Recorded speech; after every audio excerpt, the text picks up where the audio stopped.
Bonjour à tous, un tuto sur le LightPath Node. Alors je précise Node parce que bien entendu il y a aussi des LightPath PA2S dans les passes de rendu, mais là on va parler du Node que l'on peut utiliser dans les matériaux et dans l'onglet Word. Alors pour vous expliquer un petit peu tout ça, il faut que je fasse la différence entre le moteur de rendu Eevee et le moteur de rendu Cycles. Alors, pour expliquer un petit peu les choses, un petit croquis, je suis allé le chercher sur le Wikipédia, sur le ray tracing.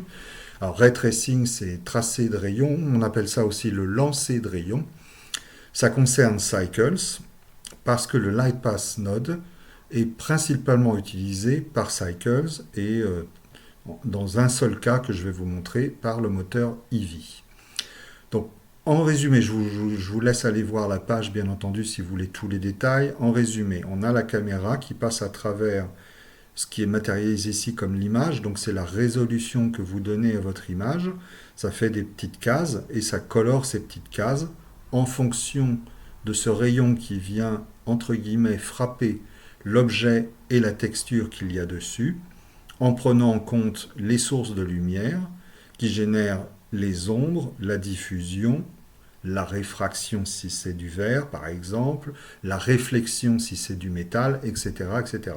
C'est comme ça que se calcule une image au niveau de Cycles. Et quand on parle de light pass, eh bien en fait ce trait rouge, ce chemin de lumière, c'est le pass. Donc voilà, c'est pour schématiser les choses. Donc je vous ai dit qu'il y avait une seule exception sur l'utilisation du light pass dans Eevee. Je vais vous le montrer maintenant. Je prends une scène, c'est un simple cube sur un plane.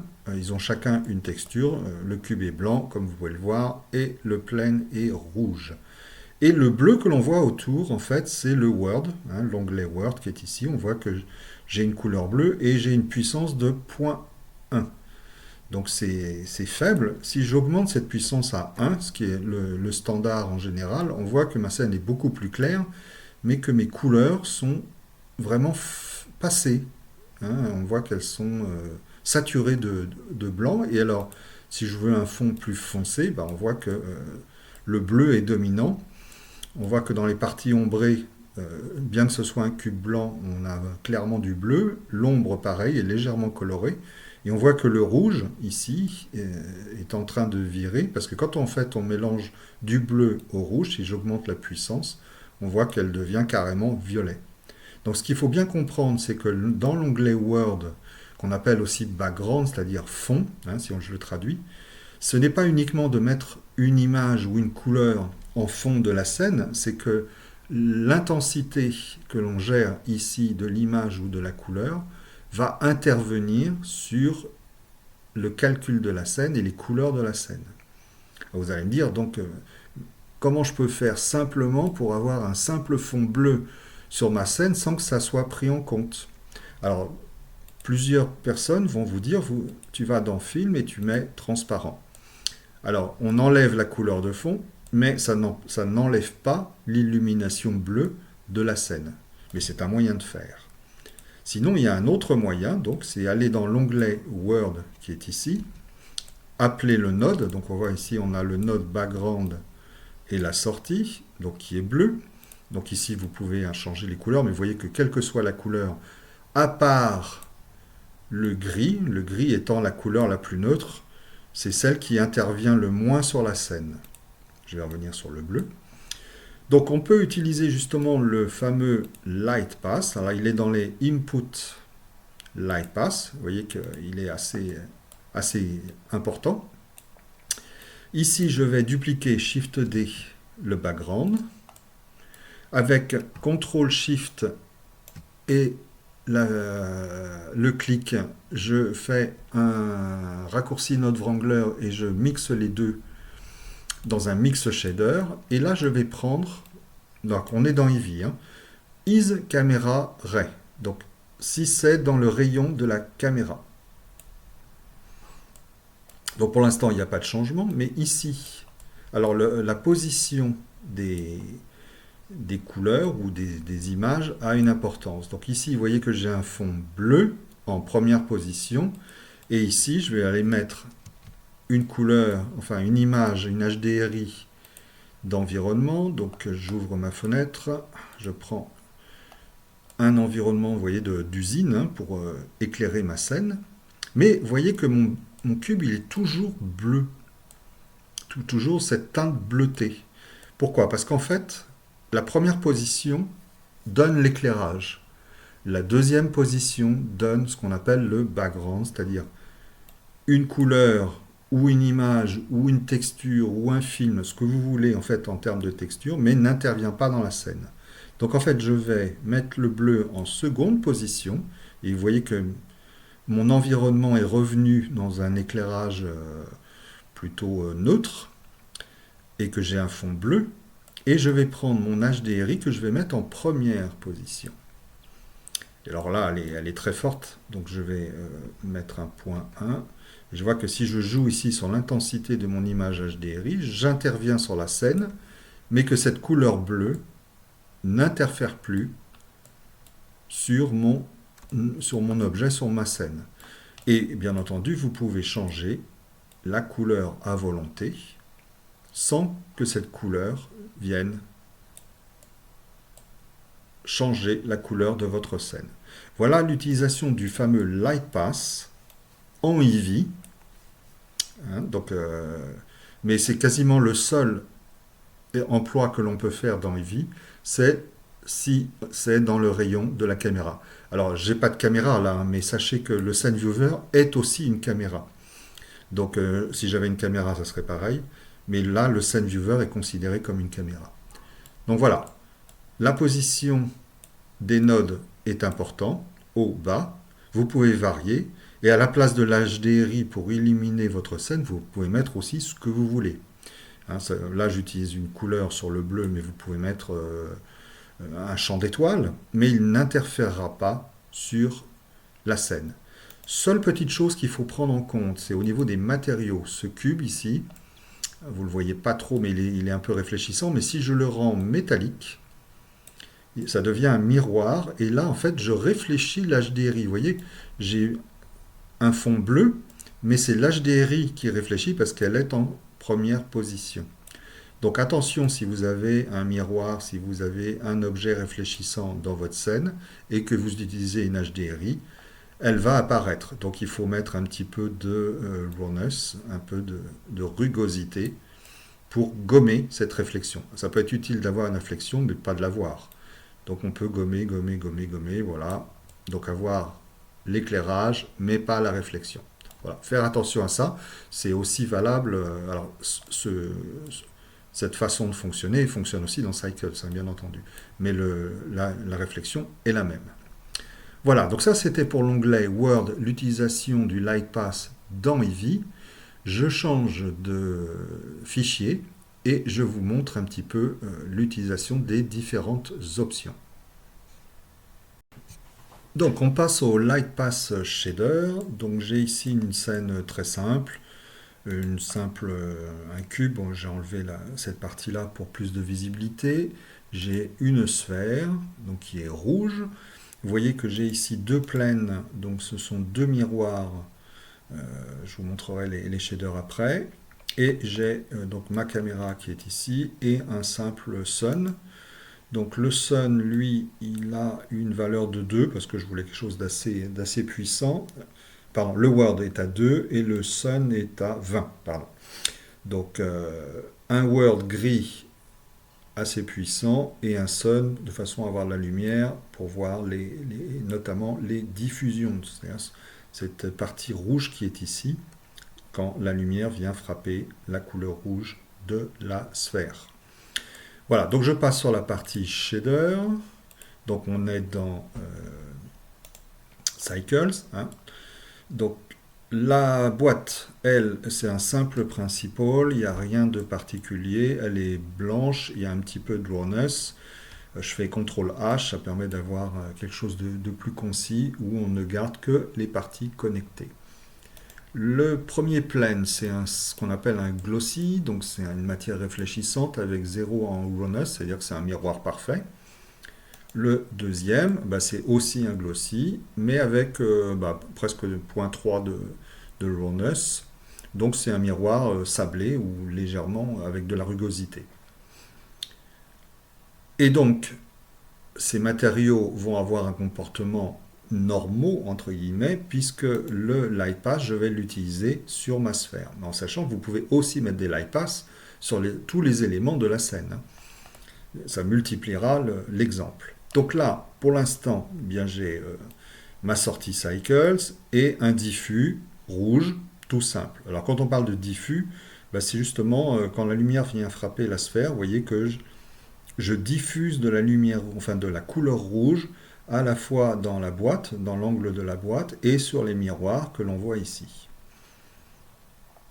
Alors je reprends mon mix shader, je mets la couleur rouge en première position, en haut, et je vais connecter une couleur bleue en deuxième position. Alors quand on mélange à 50% du rouge et du bleu, ça devient violet, j'ai bien une diffusion violette, j'ai une réflexion violette, sablée, enfin avec de rugosité ou sans rugosité. Jusque-là, la scène est normale, on va dire. Alors là, je vais prendre les différents éléments qui sont ici. Donc, si c'est dans le rayon de la caméra, c'est ce que je vous ai montré dans le Word. Si c'est dans le rayon de la caméra, ça n'intervient que sur l'objet parce que je n'ai mis qu'un light pass sur cet objet-là, on est bien d'accord. Eh bien que l'environnement voit la sphère rouge, elle reflète rouge, elle diffuse rouge, eh bien la sphère est bleue. D'accord? Je recommence. Position rouge qui colore la scène ou qui colore l'objet, mais avec le is camera ray, si c'est dans le rayon de la caméra, eh bien la sphère, elle, prend la deuxième couleur en position, ou la texture, ce que vous voulez mettre ici, mais l'environnement considérera qu'elle est rouge. Is shadow ray, donc là on va parler de l'ombre portée de la sphère, parce que là encore, le light pass n'est que sur la sphère, mais on pourrait aussi avoir une ombre portée différente qui changerait par rapport à la boîte, si je mettais un light pass dans la boîte. Alors là, vous voyez que elle n'est pas devenue bleue. Pourquoi? Parce que la gestion des transparences dans la diffusion, enfin de l'ombre, est la même et donc il n'y a pas de changement. Donc en fait, là, il faut prendre un transparent, une notion de transparence.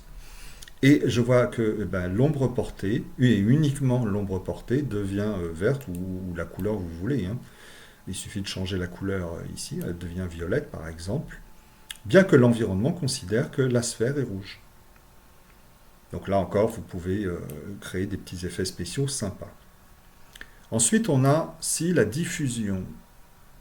Si on est dans le rayon de la diffusion, alors je vais reprendre mon bleu parce qu'il est plus visible, eh bien on voit que bien que ma sphère soit rouge et qu'elle reflète rouge, eh bien la diffusion est bleue, et elle est aussi bleue sur la réflexion, et on voit ici, alors je ne sais pas si c'est très visible, mais si vous refaites l'exercice, vous verrez, il y a une petite bande légèrement violette, c'est-à-dire qu'il mélange les deux, entre le rouge et le bleu. Donc là, c'est si la diffusion est connectée, si c'est dans le rayon de la diffusion, eh bien ça sera cette couleur bleue qui sera prise, bien que la balle soit rouge. Ensuite, on a is glossy. Donc glossy, je vous les ai dit, c'est la réflexion. Donc si je connecte ici, eh bien tout ce qui reflète la balle qui est rouge devient bleu. Et on voit qu'il y a un remélange avec la diffusion qui est rouge. Donc si c'est réfléchissant, bon, c'est un petit peu compliqué au départ, je vous l'accorde, mais en testant, vous comprenez les différentes possibilités. Et je pense que ça peut vous donner de bonnes idées pour créer des images un peu curieuses ou un peu différentes. Alors là, ensuite, on a is singular ray. Alors, je ne vais pas rentrer dans le détail, mais en fait, is singular ray, ça veut simplement dire que c'est une réflexion à 100%, c'est-à-dire qu'il n'y a pas de rugosité. C'est-à-dire que ça concerne la réflexion et qu'il n'y a pas de rugosité sur le matériel. Donc, en fait, c'est la réflexion totale, tel un miroir de l'image. Donc, si je le prends et que je le mets, on voit que seul le miroir sans rugosité devient bleu et celui avec rugosité reste rouge. Alors, on a aussi la possibilité, c'est là que je voudrais introduire des petites choses supplémentaires. Par exemple, là, ici, si je soustrais 1 à is singulare, eh bien, en fait, j'obtiens l'inverse. C'est-à-dire que là, j'obtiens, s'il y a de la rugosité, je le multiplie par glossy, et donc je bascule. C'est-à-dire que là, ben, c'est 100% de sans rugosité, donc ça reste rouge, et dès que c'est avec un peu de rugosité, ça devient bleu. Donc on voit aussi qu'en rajoutant des nodes mathématiques, on peut combiner les choses. Par exemple, si je prends is camera ray et que je le rajoute à is glossy dans un node mathématique d'ajout, add, et que je le mets dans mon facteur, ben je vois que mon objet est devenu bleu, que la réflexion, parce que j'ai mis un glossy, devient bleu, mais que la diffusion reste rouge. Donc vous avez compris que vous pouvez additionner, soustraire, multiplier à volonté et mélanger les genres. Ça va? Vous arrivez à suivre? On continue. Is réflexion. Alors la réflexion, vous allez voir, ça c'est introduit une autre notion, c'est-à-dire que, non, et bien évidemment, ce qui est métallique réfléchit, donc ça devient bleu, mais le diffus est devenu, parce qu'en fait le diffus est considéré aussi comme une réflexion de la couleur qui est émise par la sphère par rapport à la lumière. Donc il est important de connaître un peu les composants de ce que c'est qu'une réflexion, ce que c'est qu'une réfraction, ce que c'est qu'une diffusion, parce qu'on voit que les comportements sont différents. Donc là, en fait, la réflexion, on voit qu'il y a une sorte de réflexion, non pas de la sphère, mais de la couleur de la sphère, et donc ça devient bleu. Alors ensuite, il y a la transmission qui est ici. Alors ça, je vous le montrerai dans un autre exemple, parce que c'est ce qui concerne tout ce qui est transparence. Je vais vous parler du ray length ici, et des rays depth, donc longueur, profondeur. Alors je ne vais pas vous les présenter là parce que c'est un peu compliqué, ça demande un peu plus de nodes mathématiques. Je vais vous faire un petit dessin, désolé je ne dessine pas très bien. Alors ça c'est un spot qui émet une lumière. Donc le ray length, c'est celui-là, en fait permet de gérer sur la longueur de la lumière, de générer des événements, de mettre donc des matériaux qui peuvent être différents ou quelque chose qui est différent sur la longueur émise par une lumière. D'accord? Et donc, ensuite on parle de, ça c'est le ray length, la longueur. Ensuite il y a la profondeur. Alors la profondeur, si vous prenez un shader, un principal, la profondeur est gérée, entre autres, pas uniquement, mais entre autres, par le subsurface. Vous savez, c'est quand on met une torche derrière les oreilles de quelqu'un, on voit une légère transparence, translucent. Eh bien, c'est géré sur la faculté de la lumière à pénétrer le matériau de l'objet. Donc, c'est le subsurface. Ensuite, on a, alors, pareil, la profondeur de la diffusion, la profondeur de la réflexion, la transparence et la transmission.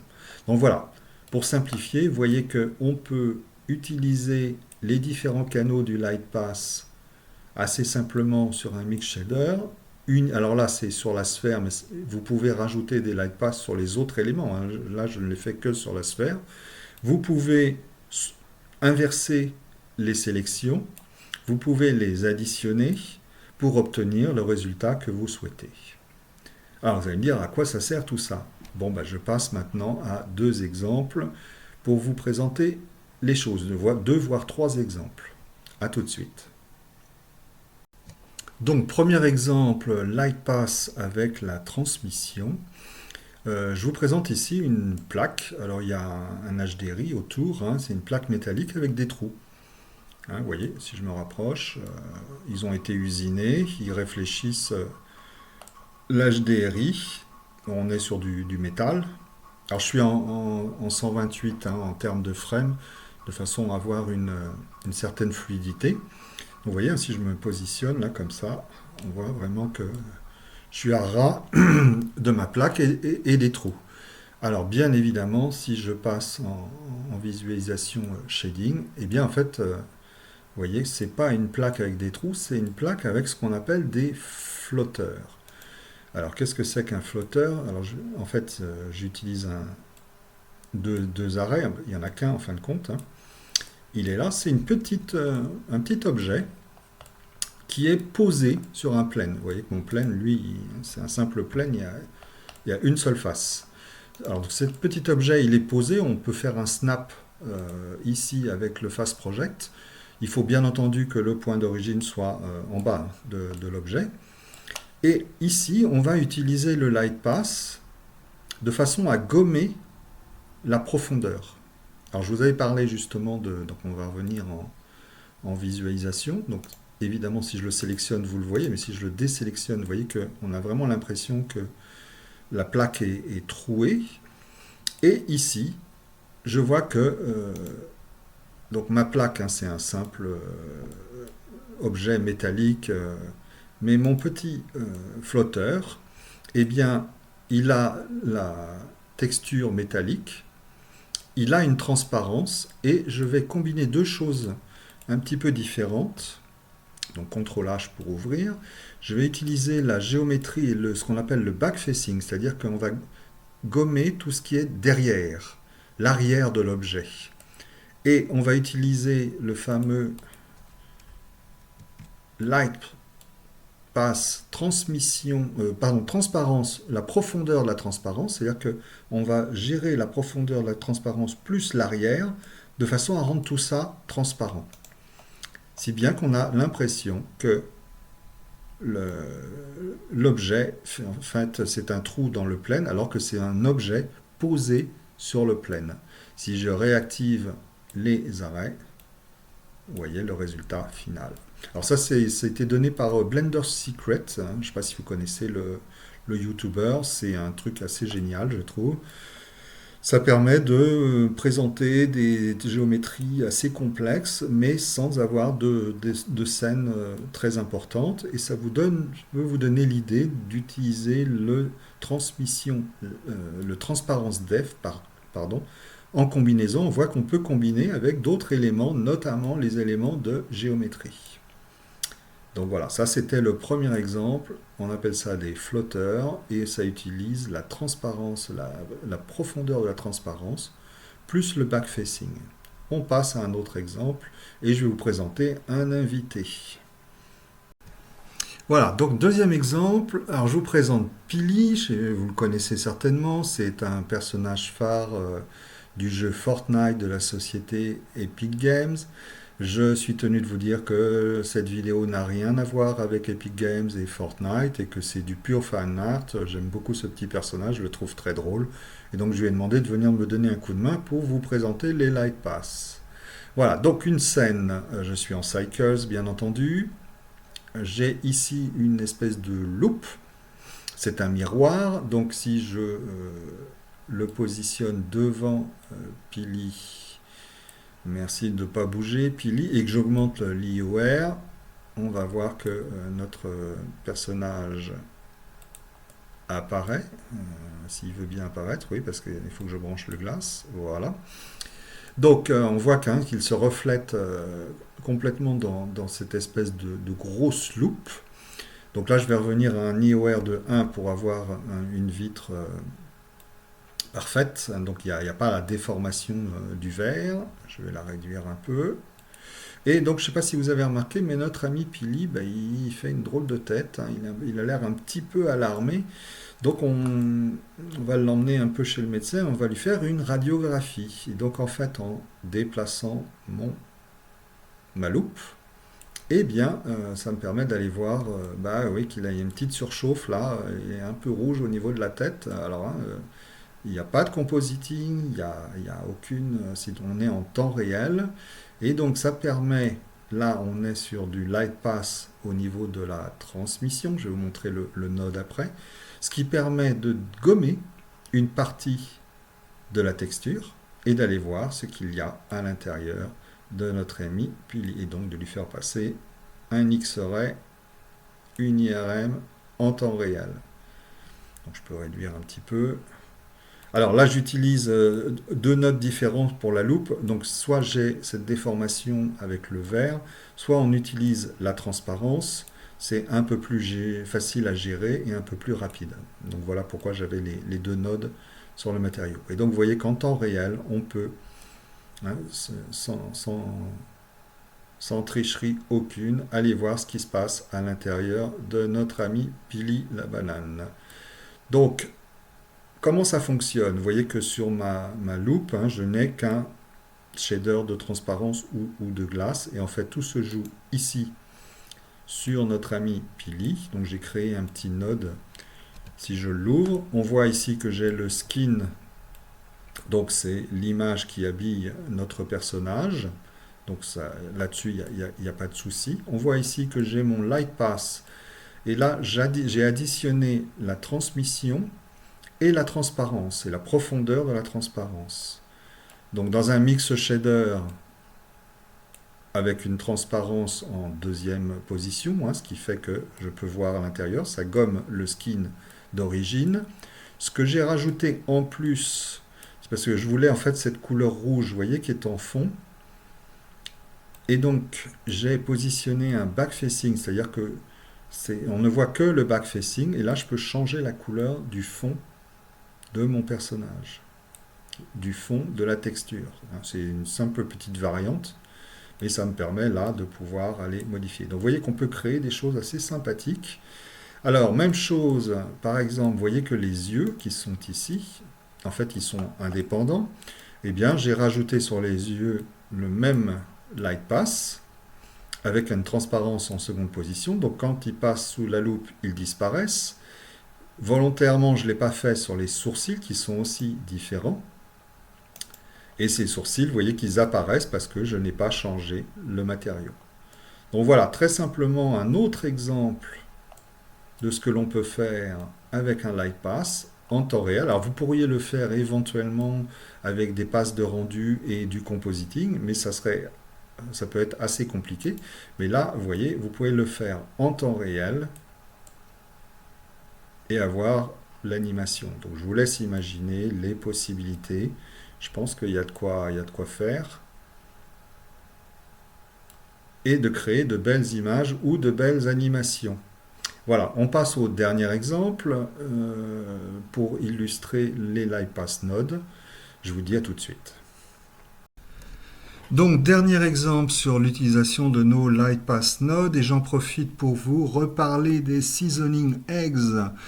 Donc, vous avez été plusieurs à me demander, c'est vrai qu'avec OBS, je capture une fenêtre de Blender et pas la totalité de mon écran, si bien que quand j'ouvre des menus, vous ne les voyez pas. Donc voilà, je vais vous réexpliquer comment ça marche. Donc là, j'ai mes petits cadeaux, vous savez, ceux qui apparaissent quand on clique dans Options. J'ai ici un écran, donc je passe en Cycles, en GPU. Je suis en 128, je vais enlever tout ça. Je suis en 128, donc c'est simplement pour aller plus vite, hein, bien entendu, mais vous pouvez avoir une meilleure définition. Je passe en rendu.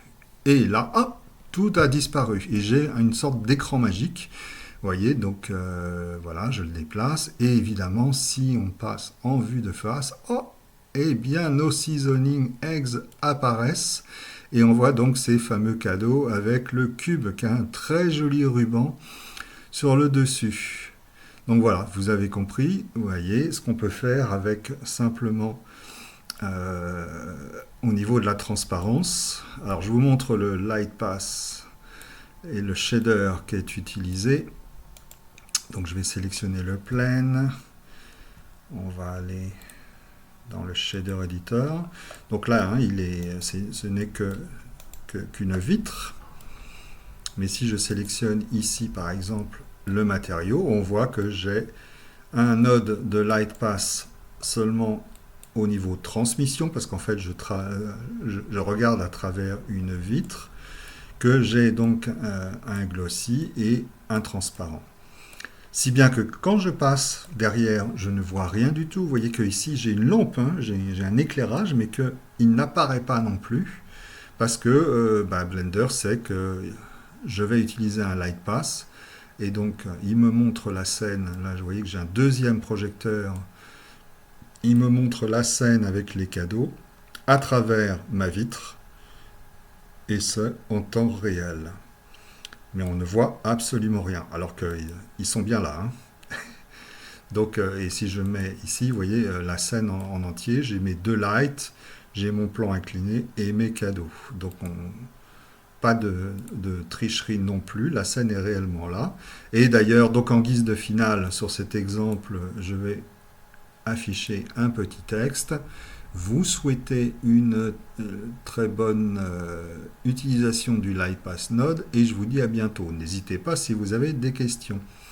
Et pour les gens, donc pour la réponse au seasoning, voilà la réponse.